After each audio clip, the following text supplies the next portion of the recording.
Let's see what we got. Oh my gosh. Let's see.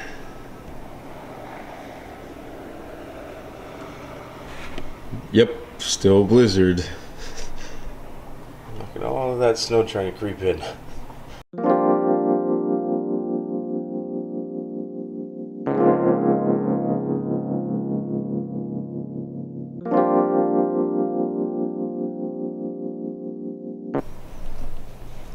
Good morning, everyone. Stephen here, right at the hotel in Cape Dorset. Another blizzardy day.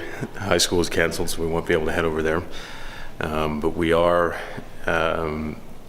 hosting our leadership course at the Full Gospel Church later to this afternoon, and you just got to take a look at this.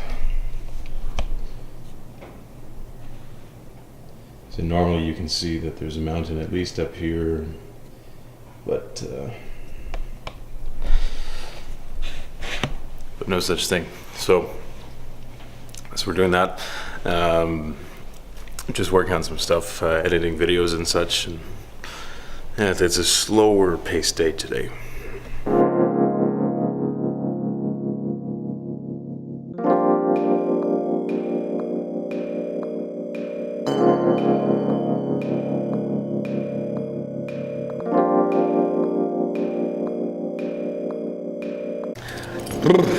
I don't know, folks.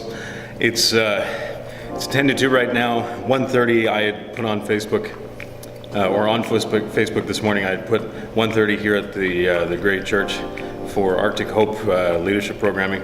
Not sure if anyone's going to show up. It is way more snowy and windy than it was this morning when I went for a walk.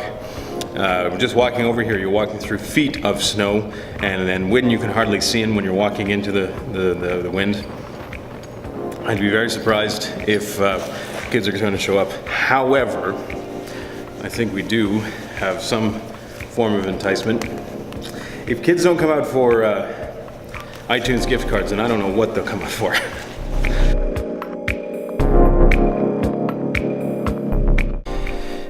This church is really a special place. Because again, 3 years ago, September 2014 is when we launched Arctic Hope project, at least the concept of it, and it was April of 2015 when we had our first youth conference. I can remember kids as young as 14 years old coming out to our leadership course and hearing my testimony, hearing Mum's testimony, listening to Tagat Curley, and we had a good delegation of elders in that first course, and then really have continued the same way since, because it's a model that seems to work. But I can remember teenagers hearing that hope is something that God gives, and it's something that God gives people whose hearts are open to it.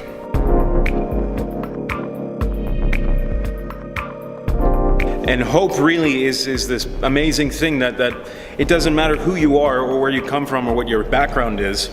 Hope is something that kind of starts in your heart and in your mind, and it says that change is possible.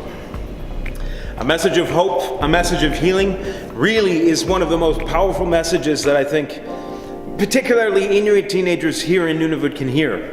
Because what it says to them is that it is possible. And the moment something becomes possible, they can hold on to it. They can believe it. They can make it their own. And folks, that gives me such excitement. Really, it excites me when I start to consider that this coming year I'll be traveling to every single Nunavut community that has a high school. And in those high schools I'll be telling my testimony of my story of overcoming sexual abuse and how God helped with all of that. A message of hope will be spread right across the territory of Nunavut. Well,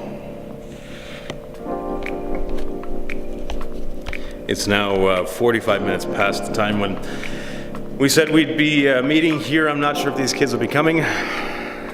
So I think that means that I put on my big old jacket here, put my camera away,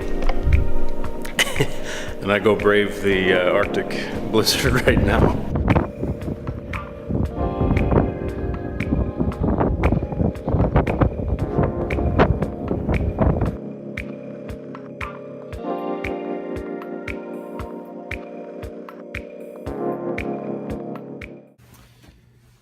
So we've got to head out to the store quick because chefs aren't showing up today because it's too windy, too much snow, so they're not showing up. There's no food in here because they like to keep the food to the kitchen, which is under lock and key, so we're on the way to the store. We're gonna brave the wilderness. This is stupid. We're just gonna go for a walk.